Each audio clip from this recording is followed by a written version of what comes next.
अंतर बहुत छोटा सा है, लेकिन ध्यान से समझिएगा। रावण को ज्ञान का अभिमान था और प्रभु श्री राम को अभिमान का ज्ञान था। नमस्ते दोस्तों, मैं हूं आरजे कार्तिक।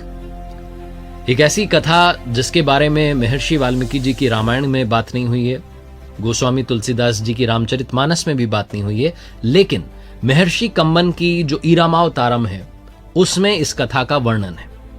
रावण के बारे में कहा जाता है कि रावण शिव भक्त था, विद्वान था।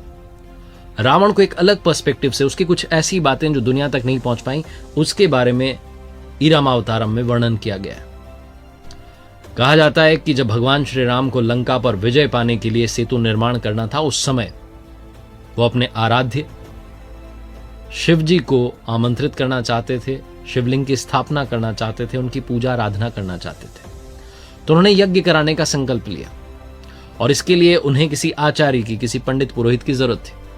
जामवंत जी से उन्होंने कहा कि आप कहीं से ढूंढ के लाइए, कोई आचार्य मिल जाए जो यज्ञ संपन्न करवाएं ताकि हम यहां शिवलिंग की स्थापना कर पाए। तो जामवंत जी ने कहा कि प्रभु, यहां जंगल में, समुद्र तट पर पेड़ पौधे हैं, वन्य जीव हैं, इनके अलावा तो क्या मिलेगा।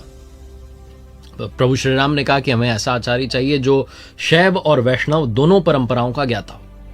इस पर जामवंत जी ने कहा कि प्रभु, ऐसा है एक जानकार, लेकिन वो हमारा शत्रु है। प्रभु श्री राम ने पूछा कि कौन।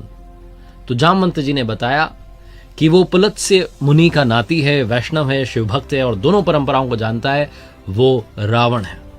प्रभु श्री राम ने कहा कि ठीक है, आप बात कीजिए और यज्ञ का निमंत्रण देकर के आइए, क्या पता वो आचार्यत्व को स्वीकार कर लें। प्रभु श्री राम की आज्ञा पाकर के जामवंत जी लंका पहुंचे, क्योंकि रावण व्यक्ति था जिसमें सारी खूबियां थी। जब रावण को पता लगा कि जामवंत जी लंका आए हैं, तो उसने अपने सैनिकों को आदेश दिया कि उन्हें आदर सहित महल तक लेकर के आया जाए, क्योंकि जामवंत जी के जो पितामह थे वह रावण के पितामह के मित्र थे, इसलिए रावण उनका सम्मान करता था। जामवंत जी जब महल में पहुंचे तो रावण ने आदर सहित उन्हें बैठाया और उनसे पूछा कि आपका यहाँ कैसे आना हुआ। तो जामवंत जी ने बताया कि मैं यहाँ पर अपने यजमान के लिए आचार्य को ढूंढने आया हूं और आपको आचार्यत्व का निमंत्रण देता हूं, आप आइए, मेरे यजमान को यज्ञ करवाना है। तो रावण ने पूछा कि आपके यजमान कौन है। तो जामवंत जी ने बताया कि प्रभु श्री राम एक यज्ञ करना चाहते हैं, एक बड़ा लक्ष्य है, उसके लिए वो यज्ञ कर रहे हैं और भगवान शिव के शिवलिंग की वहां स्थापना करना चाहते हैं समुद्र तट पर। रावण ने पूछा कि वो लक्ष्य क्या है, लंका विजय। जामवंत जी मुस्कुरा करके बोले हाँ। रावण ने कहा ठीक है, मैं अवश्य आऊंगा, क्योंकि आप मुझे आचार्यत्व का निमंत्रण देने आए, तो आप चिंता मत कीजिए, ये आचार्य वहां आएगा और यज्ञ संपन्न करवाएगा। जामवंत जी को विदा करने के उपरांत रावण खुद अशोक वाटिका में पहुंचा और साथ में अपने सेवकों को आदेश दिया कि आवश्यक सामग्री जो है उसका संग्रह कीजिए। अशोक वाटिका में पहुंच करके मां सीता को रावण ने बताया कि आपके पति समुद्र तट पर लंका विजय के लक्ष्य से एक यज्ञ कर रहे हैं और भगवान शिव की आराधना करते हुए वहां शिवलिंग की स्थापना करना चाहते हैं और मुझे आचार्यत्व का निमंत्रण भेजा है, मुझे आचार्य बनकर वहां जाना है।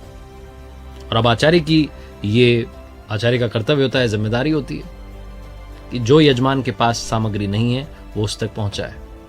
बाकी सामग्री संग्रह करने के लिए तो मैंने सेवकों को बोल दिया है, लेकिन बिना अर्धांगिनी के यज्ञ अधूरा रहेगा, अनुष्ठान अधूरा रहेगा, आपको भी चलना होगा।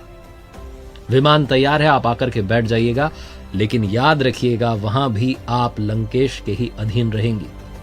अनुष्ठान संपन्न होने के बाद वापस आपको उसी विमान में बैठ करके लंका लौटना है। मां सीता ने हाथ जोड़ करके सर झुका दिया, प्रणाम किया और लंकेश ने अखंड सौभाग्यवती भव स्वस्थ कंठ से ये आशीर्वाद दिया। विमान पहुंचा समुद्र तट पर। भगवान श्री राम ने भेजा विभीषण को, छोटे भाई लक्ष्मण को, सुग्रीव को कि जाकर के लेकर आइए आचार्य को।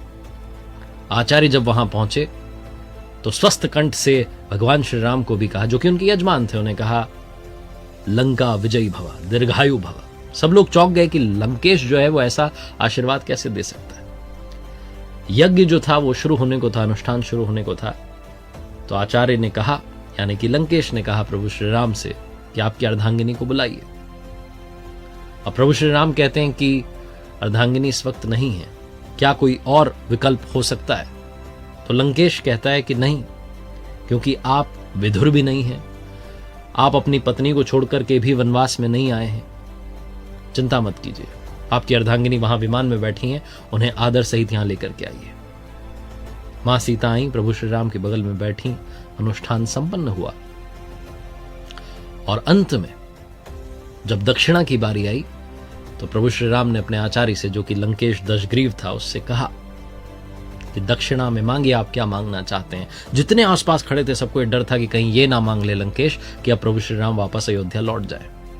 लेकिन रावण ने कहा कि बस दक्षिणा में यही मांगना है कि जब आचार्य की मृत्यु हो तो यजमान सम्मुख उपस्थित हों। और वही हुआ। जब रावण की मृत्यु हुई तो प्रभु श्री राम वहीं थे, रावण को उन्होंने अंतिम दर्शन दिया। ये रावण के बारे में ऐसी कथा जिसका वर्णन महर्षि कम्मन की रामावतारम में है। इसको आज सुनाने का मतलब सिर्फ ये है कि कई बार हम शत्रुता में सारी हदें पार कर जाते हैं। दुश्मनी निभाने में भी कर्तव्य जो है वो अगर बीच में आते हैं तो उन्हें पहले पूरा करना चाहिए। यही रावण की कथा हमें सिखाती है।